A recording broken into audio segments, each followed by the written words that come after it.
से भोले बाबा कांवर उठाईनी हो, ए भोले बाबा कांवर उठाईनी हो, ए भोले बाबा सन तू दीहा आशीर्वाद जिंदगिया मोर सवरिए नु जाई है हो, ए भोले बाबा सन तू दीहा आशीर्वाद जिंदगिया मोर सवरिए नु जाई है हो।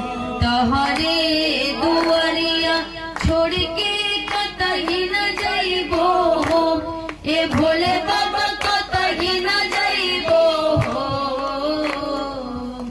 तोहरे दुआरिया छोड़ के कतही न जाइबो हो, ए भोले बाबा जे रही जाइबो हो, ए भोले बाबा घर परिवारवा के बनाई हकी।